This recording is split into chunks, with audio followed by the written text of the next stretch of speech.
Hello guys, welcome back. I know it's been a while, but I've been really busy the past few months. But now I'm back, and today's book is Tender is the Flesh. So let's start. So, first, the book is set in a dystopian world where there's a certain virus that has gotten out that has made consuming animal meat poisonous for humans.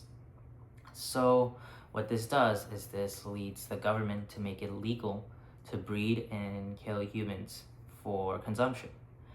And this also leads to society deeming the consumption of human flesh as normal and has made it sound almost ethical in a way.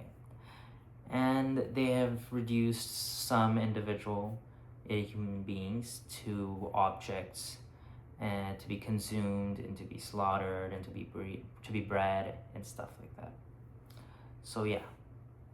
And at its core, this book is about the dangers of capitalism. It is about its tendency to reduce everything to a value-based system. So, is something they can use or something they can extract value from. And this is also a warning about society's preference of comforts over morals. So, society, like everybody in society, isn't necessarily this free thinking person who is coming to conclusions on their own, but is instead going off of what other people are doing. And this is also a critique on non-veganism and exploitation in factory farming. Though her depiction of factory farming isn't necessarily fleshed out properly. Don't get me wrong. I love it when people like when I mention this book and people start getting really uncomfortable because the descriptions about factory farming in this book are extremely disturbing. However, true factory farming doesn't even this doesn't even come close to actual factory farming. So yes.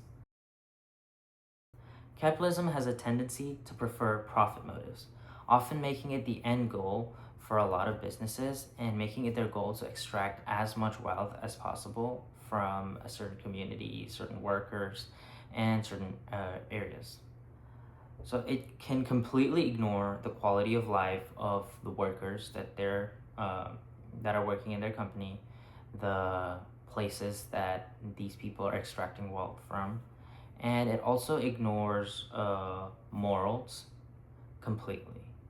As long as it is making you money, morals aren't necessarily that high on the list of things to consider in a purely capitalist-based system.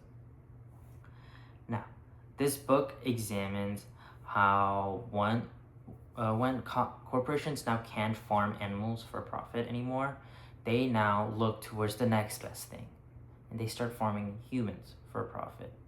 It shows that they just this can be just defined. This can just be shown as like a pivoting of business strategies, but it is essentially just exploitation of another group of species.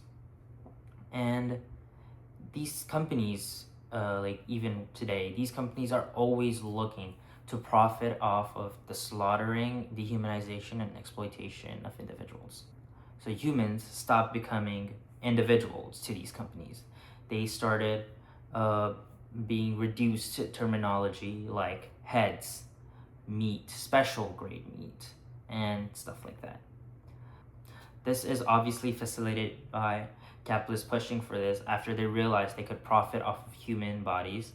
And it shows how the government is a slave to corporations, to big corps interests in modern capitalist society. And this government is what they're doing is basically allowing the corporations to make this change in a more palatable and acceptable way. These people, the people in government, are making it acceptable to farm humans now. Corporations are allowed to get away with any level of exploitation as long as they are paid up in the right places in government. And these corporations, mostly the extremely wealthy corporations, are usually in control of media. They're in control of the news. And they could now just change narratives and push certain narratives and propaganda that they prefer. And what they did in the book was they pushed the animals as dangerous, and they also normalized the consumption of humans. So yes, correct, it is a dystopia, but this isn't something. It is not a impossible dystopia. Like when you think about dystopian societies, you think about Fahrenheit 451. You might even think of 1984. These dystopian societies are way off into the future. These are societies where everything, it almost seems as this is an extreme, which obviously it's a different conversation how they are not, but they are proposed to be that way. However, Tender is the Flesh is not a society that is something that is far off into the future. If something like that happened in today's world, I do not think that slaughterhouses and the government would necessarily be willing to just let their profit margins die out. They would instead be looking for ways to capitalize on other species that they could use. But yeah, it's not very far-fetched, and it is a very realistic dystopian society. My next point. Societies prefers comfort over morals.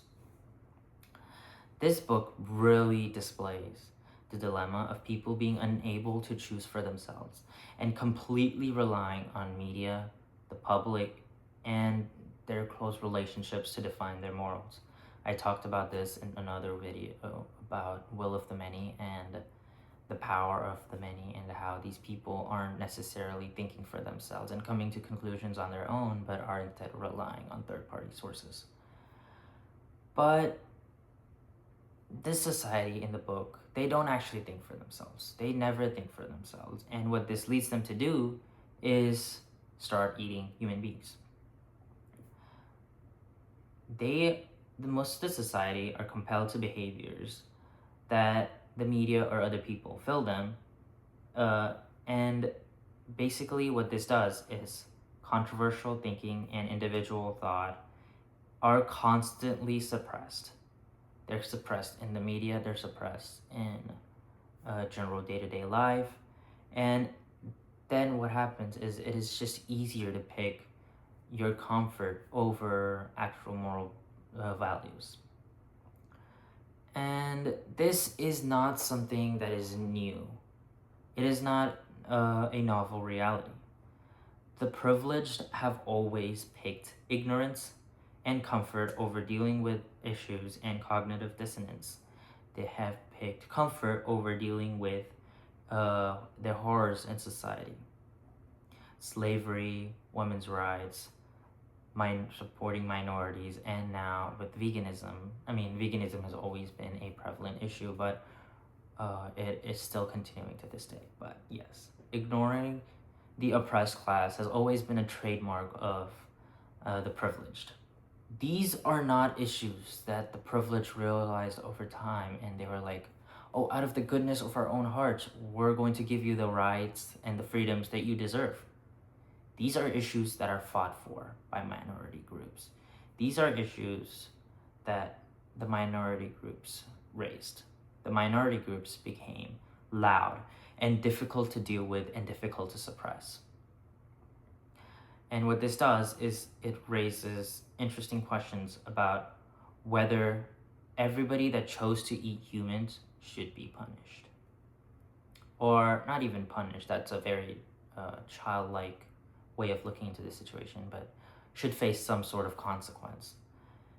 Or should just the leading figures that churn out this propaganda and control the media about these issues, should only they face consequences? And I necessarily haven't arrived at a sufficient answer to this question. Should everybody that is complicit with non-veganism right now in the future, should they face some sort of consequence? Or should the slaughterhouse owners, should the government officials that are churning out propaganda for non-veganism, convincing people that eating meat is somehow patriotic, or even in some case in the manosphere it is labeled as masculine,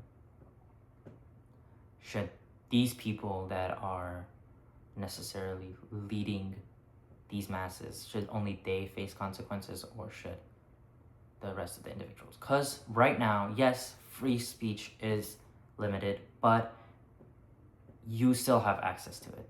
You just have to look for it. And should there be consequence? I don't know. I'm not sure. I have not arrived at a sufficient answer, and I think this is a question I would love to discuss with other people as well. This book it does a good job of making the traditional non-vegan and the not uneducated, but uninformed person very disturbed and uncomfortable with its depiction of factory farming. However, this book does not do a great job describing the horrors of factory farming.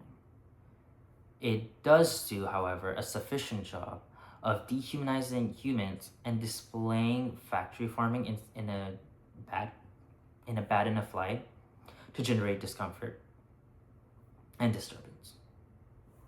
And before I continue with the rest of this section, I think a definition that I do need to clear up before is about veganism. Veganism isn't a belief to end suffering of animals. It is a belief that it is instead an ethical stance that rejects the viewing of animals as resources for our use. They are not here for our use and commodification, but as individual sentient beings that have individual and separate and unique lives.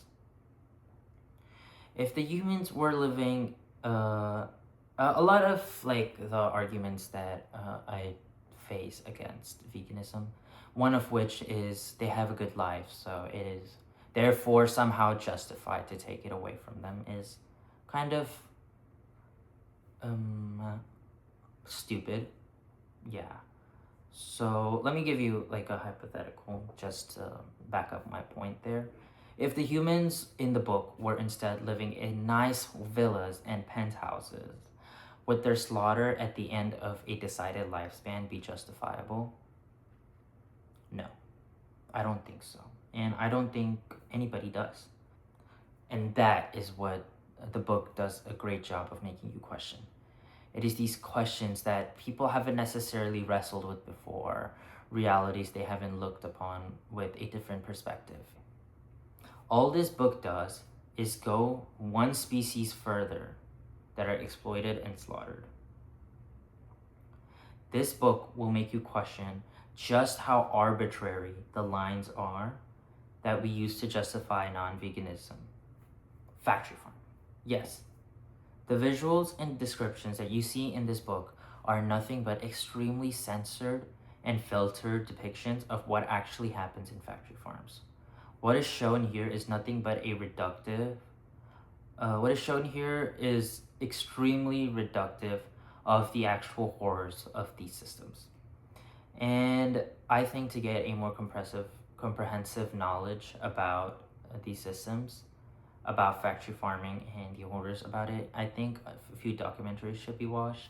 I would recommend one called Dominion, and it's a 2-hour long documentary, and it's horrifying. It's horrifying, and it will expose you to the true nature of these systems. And with that, I would like to conclude my review on Tender is the Flesh.